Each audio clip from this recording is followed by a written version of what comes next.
Coming up in today's show, we checked out the brand new kitchen in Moseley to make a delicious dessert in this week's College Cooking. I logged on with an internet sensation who's trying to make money right from his desk. Live in the studio, Elon musician Connor Whitaker. Earlier this week, I found out what his music means to him.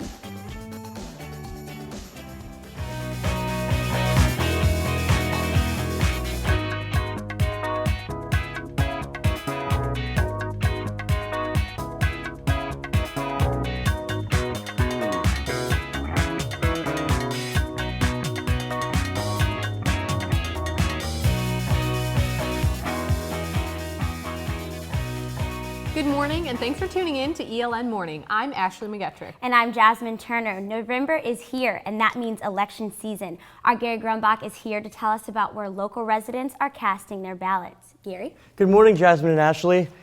Hundreds of Elon residents are expected to come to the First Baptist Church of Elon between now and 7:30 p.m. when polls close. Elon's mayorship and 2 positions on the Board of Aldermen are up for grabs. Jerry Tolley is running unopposed for mayor, while Davis Montgomery, Stephen Buff, and Jim Chanas are vying for the 2 spots. I spoke to some early morning voters, and at around 8:15, about 30 people had already voted, low numbers according to a poll official. Because this is an off-year municipal election, voter turnout is expected to be low. In 2011, the last time this kind of election took place, less than 7% of registered voters actually voted, according to the Alamance County Board of Elections. For updates on the election results as they come in for the local area, follow me on Twitter at Gary Grumbach. Jasmine, Ashley, back to you. Thanks, Gary. And for more on election news across the country, Joe Bruno is here with the races you should follow. Joe? Hey, Jasmine. Happy Election Day. There aren't any big races in Elon or even North Carolina, but across the nation there are races that have an impact on many Elon students. Now, the first race is in the Big Apple. It's a city where many Elon grads head after graduating, and today voters will pick their next mayor. Democrat Bill de Blasio is facing off against Republican challenger Joe Lhota. De Blasio says he wants to raise taxes on wealthier New Yorkers to fund his universal pre-K programs for the poor. Lhota was endorsed by former New York City Mayor Rudy Giuliani, but that endorsement doesn't appear to help much. De Blasio is projected to win by 41 points according to last week's Marist College poll. Moving further south now, not much south, the New Jersey gubernatorial race is today. Incumbent Republican Governor Chris Christie is pitted against Democratic challenger Barbara Buono. Buono says Christie has national intentions and is wrong for New Jersey. Governor Christie has said in the past that he is able to serve as governor while dealing with his future. Early polling shows that voters in New Jersey agree. A Quinnipiac University poll released on Sunday has Governor Christie beating Buono by 28 points. And finally, the gubernatorial race in a state where 7% of Elon students come from, Virginia. Republican Ken Cuccinelli is battling Democrat Terry McAuliffe. McAuliffe is leading Cuccinelli by 6 points according to Monday's Quinnipiac poll, but Libertarian candidate Rob Sarvis is polling at 8%. Those are some national races we are following today. Jasmine and Ashley, back to you. The healthcare discussion is ongoing here at Elon. ELN and ELN Radio on WSOE brought you live coverage of the healthcare reform panel yesterday. Panelists and student speakers shared their opinions and answered the questions of those in McKinnon Hall for the event. And a special sports update for you this morning. The 2013 football season isn't over yet, but Elon's football's inaugural Colonial Athletic Association schedule has been released. The Phoenix will face New Hampshire in its first home CAA game on October 4th. Other home games include Stony Brook, Richmond, and Maine. The Phoenix will travel to Delaware, Towson, and William and Mary, and James Madison. Elon will not face Albany, though, Rhode Island, or Villanova in football in 2014. The full football schedule will be announced in February. The Elon basketball team is looking good after their first exhibition game. The boys dropped 100 points in a blowout win over Lynchburg. The highlight of the game came from freshman Christian Hairston, who took a slam dunk midway through the first half and blew the crowd away. You can catch the men's team back in action again this Friday when they take Washington and Lee at 7 p.m. From crossovers to croissants, College Coffee is in Alumni Gym this morning. Our College Coffee correspondent Matt Lee is there with more. Matt? Is there's tall people everywhere. And what I mean by that is the basketball team is taking over. They're giving out these cool posters to kick off the season. The season started last night, and my phone's ringing. Hello?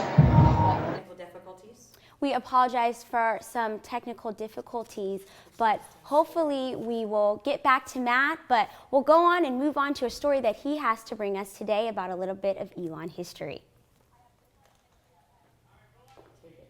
Business school? Center for Academic Life. Was it the old psychology building? A mortuary. It was a library, wasn't it? Wasn't it the library? Whoa, how'd you know that? I actually had to do a research project about the campus of Elon University, so. We educate our students well. Yeah, thanks.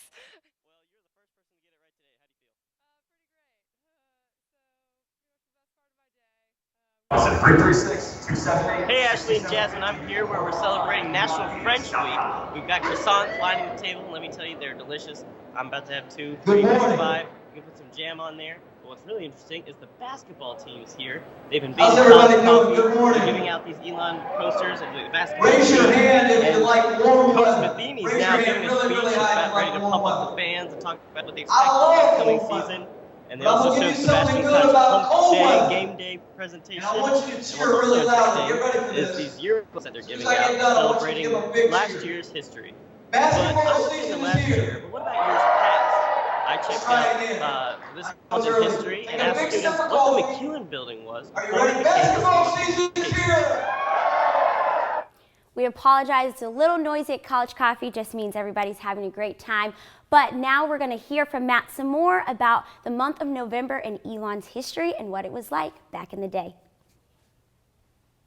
Today, it's the School of Communications, but back in the day, the Iris Holt McEwen building was actually a library. In the mid-1960s, Elon's Carleton Library struggled to accommodate the growing number of students. On November 4th, 1968, Elon College opened the Elon College Library with double the storage space. The 3-floor building held more than 600 students and had air conditioning, something the previous library lacked. In 1972, Elon dedicated the building to Iris Holt McEwen in honor of her contributions to the school. The McEwen building housed the library until 2000, when Elon built the current Belk Library and renovated the Iris Holt McEwen building into what is now the School of Communications. Soon, McEwen will be renovated again, this time into an expanded communications building.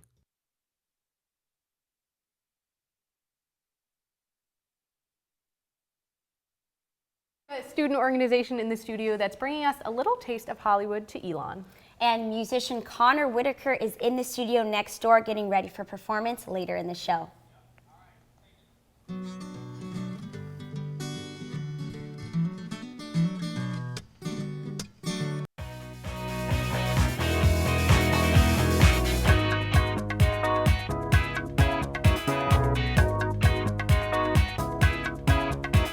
Almost 20% of Elon students are communications majors. One of these students is using his media skills in a whole new market. YouTube has become more than just a web page. For some, it's become a workplace. It's really becoming its own franchise, and there are people that make their living off of making YouTube videos. That's what I want to do. More than 1 million YouTubers across the globe get paid to make videos, and Elon Jr. Powell Mansfield wants to be one of them. He's been making videos since he was 14. YouTube would be my career goal at this point. Mansfield's channel has more than 500 subscribers and around 200,000 views. But YouTube is more than just a job for Mansfield. It's an inspiration. By seeing other confident people on the internet and being successful, being absolutely themselves, it's really empowered me to go out into the Elon community, into the intern community, and just kind of present myself 100% in a genuine way. Mansfield thinks YouTube's connection to the viewers is what sets it apart from other social media. The interaction aspect is something that's very unique, and I think is what's helping it grow. And according to Nielsen, that interaction reaches more viewers in the 18 to 34 age range than any cable network. Breaking in the new kitchen in the Mosley Center, Brian Mazurski and Katie Mergy are getting their hands a little dirty in this week's college cooking. Good morning. We're here in the new kitchen in the Mosley Center where I'm with ELN production manager Brian Mazurski, who's going to teach us to make a neat treat for the holidays. Brian? Good morning, Katie. It's good to be back with you this morning. And what we're going to be making today, cake pops. But before we celebrate the festivities of making things, let's celebrate you because today is your 21st birthday. So we have a little decorating to do here, and here's a little treat for you. And let's just put these on here because we got to set the mood right. There you go. Going. Well, thank you. But while you put that on, we're going to get our ingredients together. Have you just pour right in here in a big open container. Absolutely. Oh, goodness. Okay. And then we're going to grab a tool, whatever it is. But we just got this bottle. Go ahead and start crushing that cookie up. Look at that. And that's turning into a nice little treat there for us. So we're not here all day, and we don't waste any of your birthday. Good thing we have pre-prepared a little container. But once you got it all mixed up and everything, you got this nice fine consistency here. Will you grab the cream cheese over there? And now it gets real down and dirty for our cake pops. Go ahead and throw that cream cheese in there. My hands are clean, using your fingers. I promise. Good. And then just go ahead and start mixing it in like you have a mixing bowl. Good. Cold. Okay. How's it feel? Cold. Good. What you wanted to do on your birthday? Yeah. So I threw these in the microwave for about a minute. Still mixing? Yep. So I'm just gonna mix Making a these mess, up. I'm sorry. I'm just gonna mix these up here so we get our nice coating. Because this is what we're gonna use to coat our nice little morsels there. But next step after you get that to a nice good consistency, why don't you go ahead and throw in. Where am I putting these? I mean, you're good. You wanna wash your hands? Yes. Okay, good. While you're doing that, let me go back over here to the fridge. And what you do with this nice batter here, you just scoop a little ball and start rolling it up. So what we're gonna do is go ahead, once we have it all mixed up and the chocolate melted, just go ahead and grab a ball. Go ahead and throw it in the chocolate here. Go for it. Okay, we'll go at it. And we're just gonna roll it and coat it completely in that chocolate. And you know what? Everyone loves chocolate. Yes, that is very true. So then once we have that in there, we're just gonna throw on our plate. And there it is. It's nice and messy. There you go. Grab a treat, if you will. Yeah, thank you. And no matter what we're celebrating, let's take a Cheers. bite. Thank you. Thank you, Brian. We appreciate it. Back to you guys in the studio. It looks great in the Mosley kitchen, but right now we're going to head outside where Mackenzie Murray is going to give us a look at this week's 5-day forecast. Mackenzie, what's going on?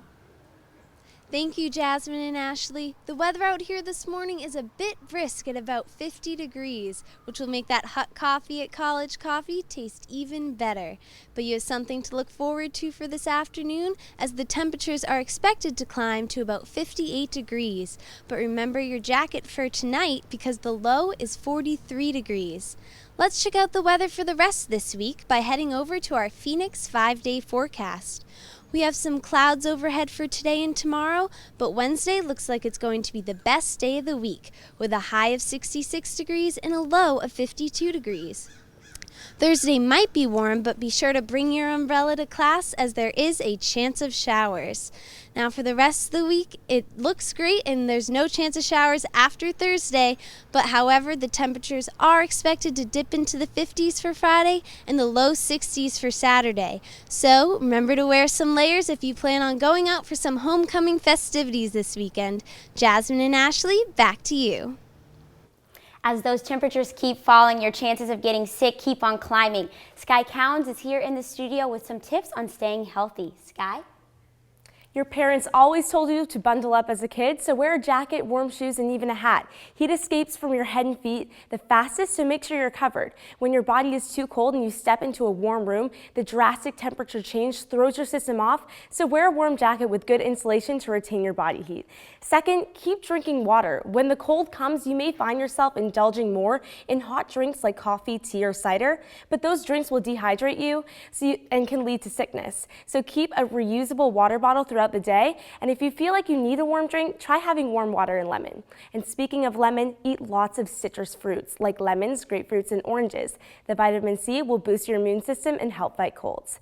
Getting plenty of vitamin D will also help you out. You can get your fix of vitamin D from sunlight and fish oils. When it gets cold, we coop up indoors and we don't get as much vitamin D as needed. So when you're studying for hours in the library, try sitting near a sunny window to get that healthy dose of sunlight. And if you don't like eating fish, take daily fish oil capsules. That will help. Most importantly, remember to get plenty of rest during cold and flu season. You hear it all the time, but it really will help keep you healthy. They create short films, commercials, and all kinds of other projects. Sinon is in the studio when we come back.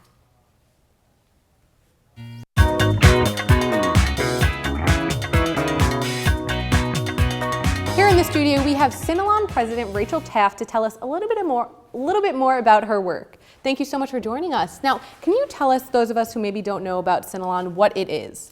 Yeah, sure. So Sinon is the film production house of Elon. We produce everything from short films, music videos, and we participate in film contests, and it all culminates at the end of the year into a film festival. Great, and now I know you actually won some awards for your work last year, am I right? Yes, well, I was a part of a great team. I was awarded the Best Writer Award for a thriller that we did called Trapped, which was directed by Eric Hernandez. It was a really fun shoot. It's always fun to do some thrillers. I believe you guys have a clip Yeah, of I think that we have today. some of that we can show over here. Now, that's what you have done in the past. What are you looking to do in the future now? Yeah, well, we are diving into pre-production right now. We just created 3 awesome scripts from our Elon students, and so we're planning that we'll be shooting this month. So we have some really cool projects lined up, and we'll also be doing Sprite again this year, hopefully. Which also won awards last year. So you guys are just racking up all the awards lately, aren't you? We're trying. Great, and now you don't have to just be a cinema person to get involved, right? You are looking for people of all different interests and talents. Yeah, definitely. We want to have everybody at Elon get involved, anybody from art students, theater students, PR, we always need, and web developers also. So if you want to get involved, like us on Facebook and follow us on Twitter. Great, I know definitely you're gonna have a lot of emails and things coming your way because that sounds really exciting. Now, I don't know if we have this clip over here, so we're going to try and get that up. But now, what was this film about, Trapped? Trapped was about a girl who was trapped in a basement with and here she is. Yes, with a, this is actually from a trailer from our film festival that we did last year. And those film festivals are in May, and we have a bunch of awards that we give out. And it's pretty cool. We should get to showcase all of Sinon's work. That is so awesome, and I know I'm interested, so you might be getting an email from me sometime great. soon, and I know you're going to win a lot more awards in the future too. So we're all excited to see that. Now, from one kind of artist to the next, we're going to head over back to Jasmine, who's going to go back to Connor in the other studio and see what's going on over there. Yes, Connor is almost ready for us next door, but first, he let me listen in on a practice session. My music is kind of, I'd say, expressive or raw. You've got 2 arms that were made to hold you, God, just don't let go. He began playing guitar during his senior year of high school, and now Connor Whitaker is making his mark at Elon. But it's always been my kind of outlet. Whitaker says his inspiration to sing, play, and write his own music comes from within. Anytime I feel any kind of emotion, I kind of just let it out with music. And he credits some important people for helping him put his emotions into song. I got a lot of support from my friends, which kind of pushed me to actually do something with it. In order to connect with others through his music, Connor has written almost 50 songs over the past few years. The reason why I like to write music is because I feel like if I can relate one feeling into a few words and a melody, then I can, make it just feels like you're not so alone.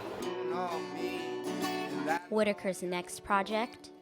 I want to have this CD done by the end of this year, and then I'm hoping most likely I'll be going to ELN in LA over this summer, hopefully.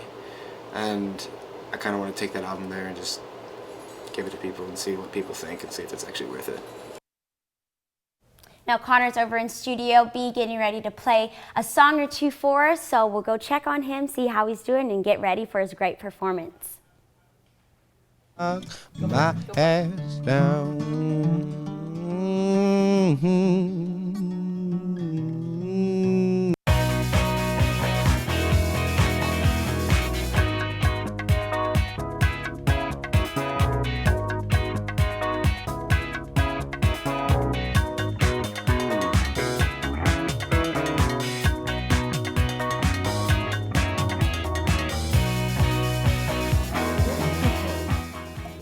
So do I let him play and then I say goodbyes at 10:19:30? We're back in the studio. Here is Connor Whitaker, the one and only, who's going to get ready to perform for us. But first, we have a few questions to ask you. Just talk about your music with us. Now, we heard you're working on a CD. Can you give us a little sneak peek? What can we know? What does it sound like? Give us a little sneak preview. Well, right now it's mainly just acoustic. But hopefully when during the recording process, I'll get other people to play with me, so I'll have like basses, maybe horns, and stuff like that. So it should be good. Awesome. Well, great. We'll let you get ready to play your song. We can't wait to hear it. Cool. Yes, thank you.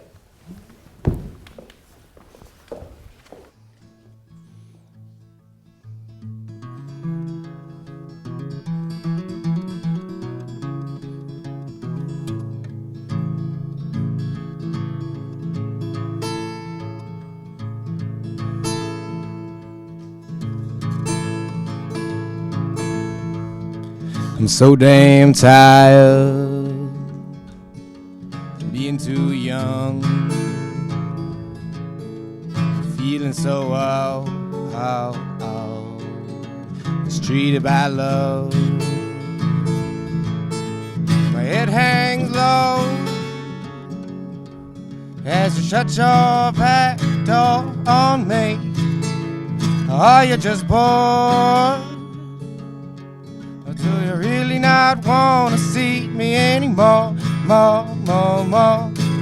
Crazy lady, come with me. I don't wanna sleep. Put your arms around mine and give me sympathy.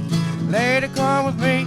I don't wanna sleep. Won't you move a little closer and comfort me? Can you do that? Can you do that? Can you do that for me?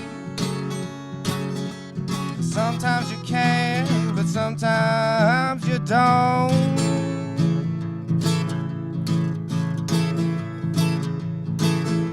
But now you run off to the bar down the street. They won't let me in. No, those folks are way too old for me, but I'm way too real for a big ID. And I'm proud to say I was born in the spring of 1983, but it's too young, it's too young, it's too young, well it's too young. And now you're holding hands with another man, and you laugh with him just like I know you can. Well, holding hands with another man, and you look at him, and now I understand that a space from a love is really time to be the wild child that you just ain't ready to leave. But you got a choice, it's either them or me. When I say I love you, I actually mean it. Oh, hey, oh, hey, oh, hey, oh, hey, oh, well, I actually mean it. And oh, mama, you must be dreaming, 'cause no, I'm not sleeping. Oh, I've just been keeping, a big book of my grieving. But when y'all see me, I know you feel it too. Well, our love is even, and I can't forget that look in your eyes, babe. I'm drowning here, well, it's cold as hell. Can you hear me yell from a prison cell in your little pocket, or your little pocket? Hey, hey, hey, hey. Thank you so much, Connor. That was excellent. You're such a great musician. We can't wait. We're going to buy your CD, the whole ELN staff, for sure. Yes. But that's all we have for today. So don't forget to check us out on Facebook, ELN Morning. And tweet at us. And if you know somebody, maybe even yourself, you want to come on the show, show us your musical talent, tweet that at us too. And that's all we have for you. We'll see you in